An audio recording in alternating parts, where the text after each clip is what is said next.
Thanks, Admiral. Happy holidays. Gazi. Thanks, Karine. Traditionally, the president will hold a year-end press conference and talk about his record, make the case directly to the American people, defend some of the policy actions taken. The president, December 31st, doesn't seem to be doing that this year. Can you explain why he doesn't want to defend his record to the American people and make his case for his record to the American people directly? Well, I think that anytime the president travels and is in front of the American people, he does that. He did that in Wisconsin when he talked about Bidenomics. He talked about small businesses and how that's a pillar of Bidenomics and investing in America. So you heard him do that directly to the American people. Look, he does we make an effort to do a press conference as often as possible, whether it's here at home or abroad. As you know, he held a 2+2 with President Zelensky, which I think was an incredibly powerful, important moment for the American people to see what we have been doing to help the brave people of Ukraine fight against tyranny, fight against the aggression from Russia. And you saw him do that right alongside President Zelensky. And so, you know, the president certainly was very engaged with members of the press corps yesterday who traveled with him. He engaged with them 3 times, took questions, made a statement, really important statement about Venezuela and the hostage situation.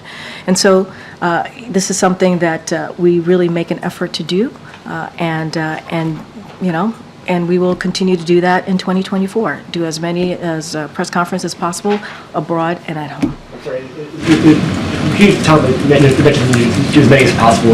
What's the president? It's nothing that's public schedule. They obviously had a phone call this morning. I'm just wondering if you can, characterize why you can make time on the president's calendar whenever you want. Well, he made time yesterday to talk to the press yesterday. He did. He talked to them. We made time to make sure that he gave a statement about what was happening in Venezuela, the hostage exchange, the swap that you all saw that was very successful. He made time to do that. He stood in front of the press pool in front of him and made that statement and took some questions. He did 2 other gaggles yesterday. So he certainly engages with the press, and he'll continue to do that. And yesterday, he spoke directly to the American people about Bidenomics, really showing what Bidenomics has done, what he's done the last 2 years. And I think that's important as well for the American people to hear directly from him. And we will make the effort to do press conferences here, at home, and abroad as well, just like we did last week with President Zelensky. And on a different topic, on the situation of the border, John Kirby a few minutes ago said that the U.S. probably could be doing more to deal with the situation there. What more should the White House be doing, and what more has the president been doing to address the situation we've seen over the last week or 2, especially with slave search? So I think one of the things I think he meant by that is when we did the emergency supplemental, the national security component of that, it had a border security request, right? And that because the president understood that we did need to do more. And that's why he asked for very important emergency funds to do just that. And what you're seeing, certainly from the Senate side at this time, I know they have decided to go home, but those conversations to get border security, to get that bipartisan agreement continues, and we encourage Congress to get to that as soon as possible, certainly when they get back. So obviously we're having those negotiation conversations to get more funding because we understand, the president understands that we need to do more, and as it relates to what we're seeing, the flow of migrants that we're seeing at the border, DHS is maximizing its enforcement efforts. That is important.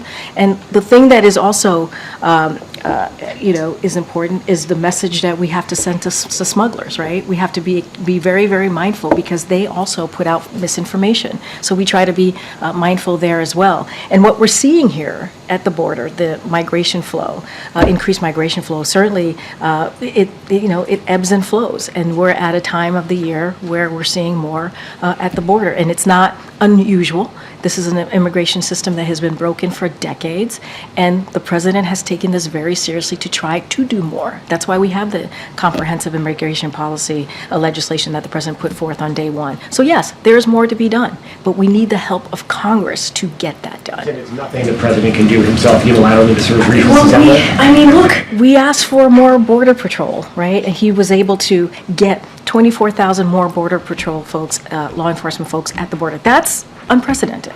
We asked for more. And you got Republicans in Congress who, especially in the House, who want to cut that. They actually want to do the opposite of what the president is trying to do. And so, look, the president has done everything that he can, right, on his own. There's clearly diplomatic conversation happening with AMLO and other folks, other leaders in the region. We're going to continue to have those conversations just to make sure that we deal with the flow. But we also need funding. We also need funding to deal with the border security, which is what we're trying to do right now with these negotiations that are happening with the Senate, with senators right now.